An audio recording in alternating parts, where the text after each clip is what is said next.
Well, I think it was as good a defensive performance I've seen, in a long time by anybody. I can't say enough about the domination that the defense had. I couldn't believe it when you think about how successful that offense has been, not only this season, but going back to last season. They've always protected the quarterback well. Derek's done a great job getting the ball out. Most personal. I mean, first and foremost, come in here and say what you're going to put up on somebody. 200 yards? Did he even catch 2 balls? To hold that offense with Marshawn and Derek and Crabtree and Amari Cooper, and the list goes on and on. Being explosive in the pass game, and for some reason our defense just really locked it down tonight, and I was just so impressed. And I think they've really put together now 3 straight weeks with really good performances on defense. And Please, whatever you do not run your mouth. You're a wide receiver, and you expect to show up on Sundays. Because I'm telling you, we are here and we're waiting. The players for executing, hustling, making sure tackles, getting the ball out when they had to. if we can get that all year, it really gives us a chance, regardless of how our offense is playing. It's going to keep us in a lot of games. Don't come out here, tell me what you're going to do. Show me. We'll have to run through me to get that. We didn't let that happen. So, whatever that young kid said, cool, I'm going to take it back. Crabtree, I have nothing to say to you. But you don't come out here and do that extra stuff, man. We don't play that out here. You may want to check the stat sheet. You may want to check the person who you're going against next time, because we ain't playing that, man. I try to keep everything all cold, steady, and cool. When you cross the line, when you do all that extra stuff, we don't play that out here, man. Boys showed up. They played some hell of a ball, heck of a ball today. I can't, be more proud of, everybody being in arms and on deck. I'm going to take you back many, many, many years. For those of you that remember this, and for those of you who don't, this will be a little bit of a story time session to a certain degree. I go back this far to a game where we had played in a Super Bowl, Redskins versus Raiders, and there's only a couple of things that I remember from this game because I was very, very young when this game took place. But I remember watching this game, sitting in front of the television set with my family and kind of having preconceived notions on who I thought was going to win and why. I started to notice some very interesting parallels about this football game. You've got an Oakland Raider team in this game last night that is not going to be in Oakland much longer. They've got a couple more years before they are pretty much going to be out, and the ink on that is pretty much already been dried. So they are going to be going to Vegas. In the Super Bowl that took place that we had lost, the Raiders were not in Oakland. The Raiders were actually in LA. For those of you that remember Marcus Allen will tell you that Marcus Allen never actually played for the Oakland Raiders. He played for the LA Raiders, played for the LA Raiders for a number of years, and that was the team that eventually ended up beating us. But I started to notice some interesting parallels between that game and the game that kind of played out last night, being primetime television, being under the lights, a nighttime game. Some a little bit of similarities there to a certain degree. Again, the enigmatic football team at the time that was the Oakland Raiders, and they were a very dynamic team, a team that the media loved to cover. I'm not necessarily saying that the media loves to cover the Oakland Raiders now, but they do enjoy covering them a little bit more now than they have in the past because there's a lot of potential in this football team, a lot of potential for some future ratings for the Oakland Raiders, soon to be the LA Raiders. They had, back then, a very, very colorful and dynamic owner in Al Davis. His son is now the owner of that proud franchise. Not nearly as dynamic as this old man, but as somebody that the media cameras can't resist the urge to show in the spotlight, if you will. And they did a couple of times during this game, if you recall. They had a very, very colorful running back, somebody who the media loved to cover in Marcus Allen, and of course, even now, with the Oakland Raiders that they have now, Marshawn Lynch is a very, very polarizing subject. Somebody that the media loves to cover, somebody the media loves to throw in front of the camera. They even love showing this guy on the sidelines dancing and showing it on primetime television pretty much all week. And they even mentioned it in this game last night. You've also got noticeable quarterbacks. Jim Plunkett was an individual who was a very marketable, very dynamic quarterback, somebody that the media loved. Brandon Carr is kind of the same way, necessarily for his story. They really, really enjoy his story. The fact that he's also a phenomenal quarterback. He may be probably the most successful quarterback since Jim Plunkett. I don't go a whole lot into Oakland Raider history, but I'm pretty sure that that's fairly accurate as far as as far as Derek Carr is concerned. The infamous defense that was the Oakland Raiders, probably more infamous then than they are now. They're not exactly completely infamous now, but they do have some individuals on that team, not necessarily people that you would call like a Howie Long or a Lyle Alzado or a Greg Townsend, but they do have guys like Khalil Mack. They do have a couple of individuals on that team. Bruce Irvin was an individual who was also a featured pass rusher, somebody who they didn't necessarily mention a whole lot in that football game against us last night. And then, of course, the Washington Redskins were a team that the media did not necessarily enjoy covering. Somebody that we're probably a little bit less enigmatic. We had a head coach at that time that had won a Super Bowl, I think, a year or two before that, in Joe Gibbs. Joe Gibbs is somebody that was not exactly enigmatically covered by the news media. Same thing, I guess you can kind of say with Jay Gruden. Jay Gruden's not necessarily a coach. He gets featured a whole lot outside of normal channels within Washington, D.C. If you're within the fan base, you hear him all the time. But outside of that, you don't see a whole lot of interviews with this guy. Joe Theismann was a very, I don't necessarily want to say he was a polarizing subject, although I do recall a lot of several commercials that he was in back in those days, and I'm not seeing a whole lot of that stuff from Kirk Cousins, so I don't necessarily know if we could draw a parallel there, but they had individuals on that football team, guys with the likes of Charlie Brown and Art Monk, John Riggins, and then of course they had their offensive line duos in the Russ Grimms and the Joe Jacobys. Thinking of Russ Grimm and Joe Jacoby, they made up the line, the infamous Hogs. It's something that we have sort of used as a moniker this year, with individuals like Morgan Moses and Trent Williams leading the charge with this offensive line in their performance last night. There were a lot of things, I think, in this football game that I think kind of remind me of the old Hogs football team, the original Hog offensive line. More on that later. Also on defense, the Washington Redskins had individuals the likes of Dave Butts and Dexter Manley. Some defensive backs, some interesting defensive back names, guys whose names I haven't necessarily heard in a long time, but guys like Mark Murphy and Vern Dean and Anthony Washington and Ken Coffey, and of course the rookie Darrell Green. He was a rookie back in that Super Bowl. But since that era of football, going into the 80s and the 90s, we would eventually hit the 2000s and a new owner that would march in a completely different type of football that a lot of Washington Redskin fans were not used to. And that type of football was basically pickled in failure.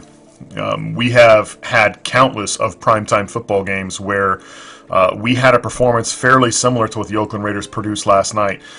Washington Redskin fans, if you have started watching this football team since 2000, if the only owner you have ever known has been Daniel Snyder, then I don't need to sit here and convince you and tell you about what it's like being a fan for this football franchise and showing up on primetime football games and giving the performance that they have in the last 20 years. It's become a statistical staple. It's become a statistical staple of a lot of individuals, not only just the media, but even myself. I had gone into this football game taking a look at the statistics and how we perform on primetime television. I was at the Monday Night Football game 2 years ago with the Seattle Seahawks. Okay, I was at that game, and I saw our performance then wasn't all that unlike the Raiders' performance last night. What you saw last night from the Washington Redskins, I think, is one of those moments like we had last year with the Tampa Bay Buccaneers and the comeback win that we had in that game. We were hoping things were going to get turned around then. We're starting to see botches of brilliance here, but last night's performance was probably the most dominating performance that I have seen on a football team named the Washington Redskins in a very, very, very long time. And this is not a slouch of a team that we played last night. This team was first in their division. They were looking at probably staying first in their division for a while. They got an interesting road record ahead of them. And mind you, this is an out-of-conference, out-of-division football game that we play, so anything's up in the air. But all things being what they were, this was not a game that we were supposed to win handily. I think a lot of factors come into this football game, one of them being that apparently the Oakland Raiders had a lot to say about this football franchise prior to coming to Washington. Not exactly the smartest thing that you want to do. Even in my game review tape, my game review of this game, I had mentioned that the wide receivers on this football team were people that you got to watch out for. They are probably going to be some of the best that we go up against, and just their physical acumen alone is something that I don't necessarily know if this defensive backfield is going to be able to contain. What happened in this game the other night, I have to tell you, it's interesting to me what a group of motivated men will do. And that's exactly what you saw. You saw a performance of motivated individuals actually come together. There's several individuals that I can pinpoint on this defense, but to be absolutely honest with you guys, why pinpoint these individuals? Because they didn't play as individuals in this football game. They played as a team, and they played pissed off. They played upset. They played for each other. And this is the type of performance that you can expect when you get individuals that are, I mean, who would have thought that we would have had individuals, that are going out there, people that were scrap heap players more than a couple months ago, people who had been riding injuries, we got people that are filling in for spots for individuals, decide they don't want to play football anymore, that all of a sudden come in and give a performance like this and make you turn your head and go, what's going on in Washington? Wow, these guys, I didn't really see this coming. These guys are doing really, really well. To spew off some statistics here for you guys, for those of us that watched this game last night, the Raiders were 0 for 11 at one point on third downs. That's the first time that the Redskins have not allowed something like that since a game against Dallas in 2007. I actually remember that game. Taking a look at it again, Chris Thompson played a phenomenal football game in this game.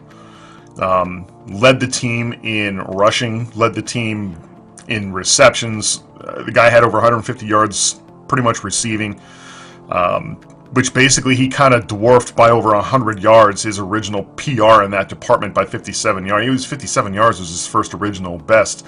And nobody in the history of this football team, you'd have to go back years and years and years to find somebody who's come even close to this particular statistic. Thompson had 31 yards rushing. His 181 yards of offense easily beat the Raiders' total offense of 128 total yards of offense by the Oakland Raiders in this football game. That alone is impressive on Chris Thompson's part. Josh Doctson had his first catch of the season for 52 yards for a touchdown. More on him later. The Redskins now have at least one sack in 27 consecutive games. And mind you, one of the individuals that has helped us out a little bit in that department has been riding a suspension and will be back very, very shortly to be an addition for this football team, and was a major concern going into this primetime football game without the services of a Trent Murphy. And not that you've necessarily needed it, because we've had some really, really good rotational pieces come in there. I was seeing Martrell Spate, and they're doing very, very well.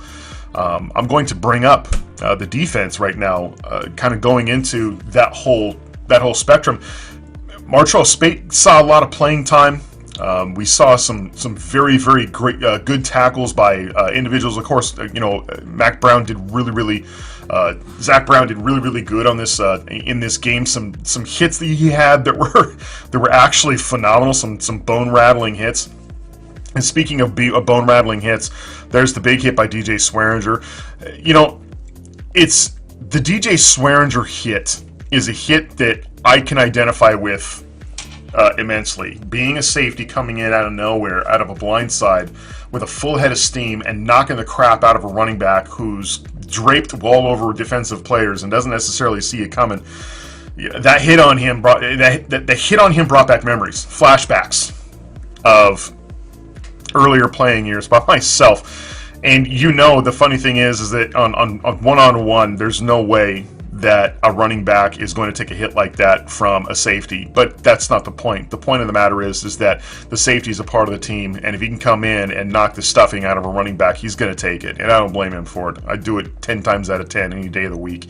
But we had other individuals in this football game. Jonathan Allen played a really, really good game up the middle. This pocket collapsed for Oakland a lot better than I thought it was going to. Guys, this offensive line by the Oakland Raiders was a huge offensive line. Big offensive line. These guys are huge, and they have drafted this team. They have assembled this team to protect their prized commodity, which is their quarterback. Their quarterback is their prized commodity. That kid that they've got back there, Derek Carr is an individual that that they believe in. And getting to him was going to be key, and we did it on four-man pass rush. We've been talking about complex blitzing schemes for years now. Last year, when it wasn't necessarily working, this year it's actually started to show a little bit where blitzing was going to help. And all of us, every single one of us, thought that complex blitzing schemes were what's going to help this defense overcome a lot of its adversity against a guy, like this quarterback, like Carr, this quarterback in this offensive line. But that wasn't exactly what happened. We dropped a lot of people into coverage, and I know a lot of people don't have faith in not blitzing for this football team. If you don't blitz, you're not going to get to the quarterback. Not necessarily the case. This is exactly what you've wanted to see. This is what I've wanted to see for years, to have a four-man pass rush, but to be able to accumulate the type of individuals needed for a four-man pass rush is extremely difficult. Most teams waste first-round draft selections. Just ask the LA Raiders what it takes to get individual. I'm sorry, not the LA Raiders, but the LA Rams. Ask the LA Rams what it's like to get individuals that can collapse that pocket on a four-man pass rush. Talk about a team that is laden with first and second round draft selections. We do not have that. We have scrap heap football players at best. We've got one first round draft selection that I know of that's down there collapsing the pocket. We got guys like the likes of Ioannidis and some other individuals I don't even necessarily know who are collapsing that pocket. They're doing a very, very good job for us because it allows our defensive backs and our linebackers to go back into a zone and give them options to throw to, and then when they do, you stop them short of the markers, and that happened all night. This kind of reminded me a little bit of a Seattle defense from a couple years ago. But I mean, when you got individuals like Rashard Breeland and Josh Norman, two corners that really, really, really needed to step up in this football game, stepped up in this football game, and it was really good to see. To be absolutely honest with you, it was honestly surprising to see. Other individuals, you got your Fabian Moreau's, your Kendall Fuller's, Preston Smith in this football game. I think they only had him listed as like having 1 or 2 sacks, but come on, let's face it, the guy had 3. The Preston Smith that we saw in this football game is the Preston Smith that we were promised when we drafted him. This is the type of player that we wanted, and we did not see anything close to this type of performance in the 2016 season. Preston Smith was virtually silent his 2016 career. And we said all this offseason that this was a kid that needed to come out and really turn things on because he had a sophomore slump, or he had a slump on this defense for this football franchise that we were kind of giving a lot of us, moments of concern. Is this kid going to pay off? Are we going to have to start looking at a whole batch of new, linebackers when you take a look at guys like Martrell Spade or even a Preston Smith? So Preston Smith came out with a phenomenal performance to the point where you're looking at this guy going, man, where has this guy been for years? Where has this guy been? Great performance by him. Another really, really good performance by our backfield, taking a look at Zach Brown. Zach Brown being who Zach Brown is.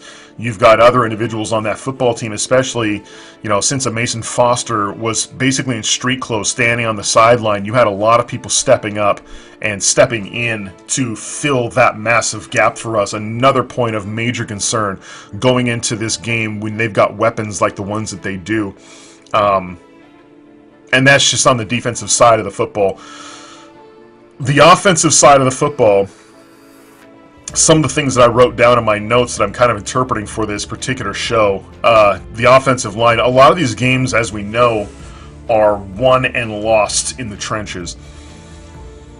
I was impressed beyond belief.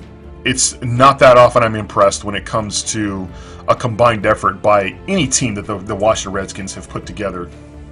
As a collective whole, this offensive line had a huge task ahead of it.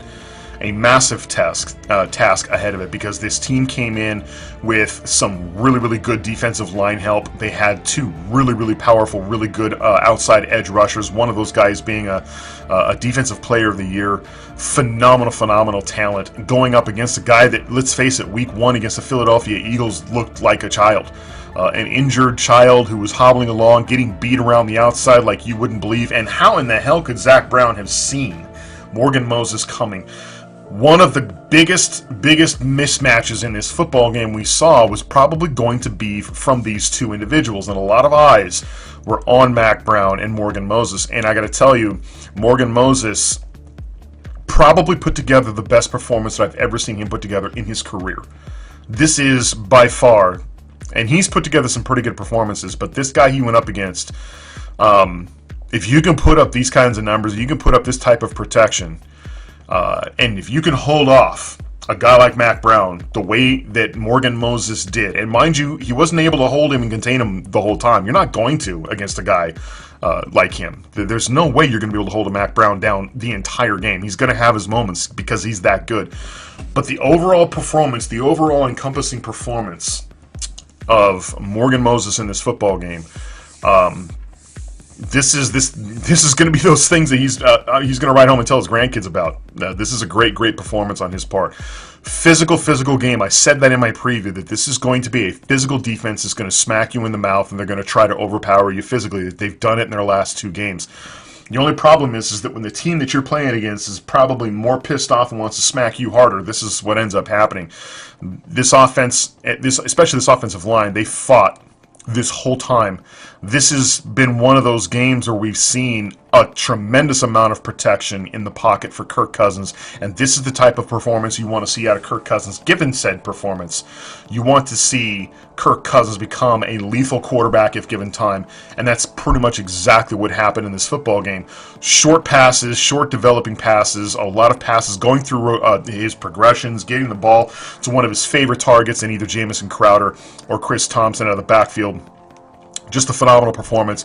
Trent Williams, I wasn't worried about Trent Williams on his side of the football at all. That's the reason why about third quarter into this telecast they said they hadn't mentioned Bruce Irvin's name in a long time. Well, there's a reason. He's going up against, I'm sorry, he's not the third or fourth best tackle in the football. He's probably the second to third. He's got to be top two, top three best left tackles in the game. And he has been for several years. So nobody that's a Washington Redskins fan is worried on that left-hand side of the line, even though he had one penalty in this football game, and he's due for maybe one every couple of games anyway, but that's fine. Hats off to both of our tackles. Hats off to both of our guards. As far as our guards go, Brandon Sheriff and Sean Loval, especially Brandon Sheriff, I saw a great performance out of him. T-kettling people out of the backfield. Sean Loval looked like he had rockets on his feet. That guy has probably ran faster in this football game than I've ever seen him run. And then, of course, our center did a really good job. This is Washington Redskin football 2.0. Right? This is what you are seeing is the bread and butter of this football team, and has been for years, is running the ball, controlling the clock. Ball control, clock control the ebb and flow of the football game, keeping that defense off on the field and tiring them out, and just pounding the rock. And that's what we did. That's a big part of how and why we won this football game, and it was great to see our running backs and their performance. Obviously, Thompson had a great, phenomenal game. When he had room to run, he was gashing this defense all over the place. Samaje Perine did a phenomenal job as far as I'm concerned, given the fact that he had some holes to run through. He's not going to be a guy who's going to be slashing and gashing defenses. He's a hard-hitting running back who's going to grind you out. And I love Samaje Perine on this football team, to tell you the truth. I love the idea of third and fourth quarter Samaje Perine, because that is where they say he performs the best. He didn't make it in this game. He ended up going out early. I believe it was in the first half of this football game where he ended up getting injured. Took a massive shot from a helmet in the arm or rib area. I don't necessarily know what his injury status is, but I'm hoping that he's able to come back. A lot of us are waiting for the performance of Rob Kelly when he comes back as well. Mack Brown got in the game. He did a really good job running as well. To be absolutely honest with you guys, I want you to pick up a mirror, and I want you to hold it in front of your face. And I want you to take a look at the image, and I will tell you that the person that you see in that image could have probably ran for maybe 60, 70 yards in this football game behind that offensive line. A lot of the performance of these running backs was very, very good, and we should tip our hats off to them, but we need to kind of calm down on the praise when it comes to these running backs, because this offensive line was possessed in this football game. Tired, worn out, beat up, but you could tell that in their heart they loved every single bit of this game, because when you have the ability to impose your will on a team in running the football, there's not a lineman in this league that doesn't cherish the very notion of that. So yes, the running backs did a good job.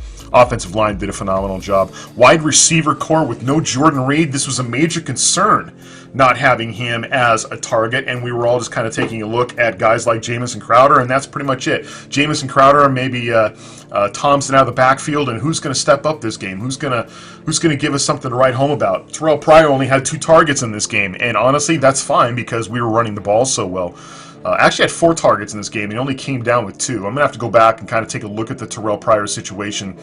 Ryan Grant did a phenomenal job for us. He had some really good catches. His depth was great. His route running was great. Another thing about Terrell Pryor, there's 2 or 3 different routes that Terrell Pryor runs that I am just absolutely sick and tired and done with. Buddy, you are not selling the slant at all in these football games, and this is the 3rd week in a row I've had to sit here and watch you lackadaisically round off your routes. That needs to stop, which is going to take me into Josh Doctson. Josh Doctson did exactly what it is that we recruited him for, and that's run your ass deep, jump and catch the football. I'm going to tell you something right now. Josh Doctson is the future of this football team at the wide receiver position. And I mean at the split wide receiver position. I think a lot of us have kind of soured on our opinion of a Terrell Pryor. Some of us are coming in here talking about how he's going to be the second coming of a Pierre Garçon, and I think it's kind of obvious now this kid's a project. There's a reason why we only signed him to a 1-year deal. And it's not that I don't have any faith in Terrell. I think Terrell has a tremendous amount of potential, and he's going to have games this year where he does really, really well. In fact, he came out at the beginning of this game talking about how he was going to basically ball out against his former football team. You don't necessarily have to ball out against your former football team when you're doing as well as a collective whole, but that's fine. But as far as Josh Doctson is concerned, I would enjoy seeing something more than just deep routes to this kid and then have him sit on the bench, and that's it, we're done with you. This kid is a first-round draft selection. And mind you, he's been playing with injuries. Everybody's been playing with injuries. I would like to see this kid flourish a little bit more than just, hey, you got to prove yourself to me in the offseason before you can play. So, something to take a look at there. Special teams, Jamison Crowder, buddy, you got to catch that football. I honestly think he's got one more special teams gaffe coming his way before we start taking a look at a potential replacement for him, returning kicks and punts. Overall, guys, this performance was phenomenal. It was great. It was wonderful to sit back and watch your team dominate as opposed to sitting there watching your team on nationally televised television before a national audience, watching them actually dominate another team instead of the other way around. If you are an Oakland Raiders fan and by chance happen to be watching this video, I will tell you one thing.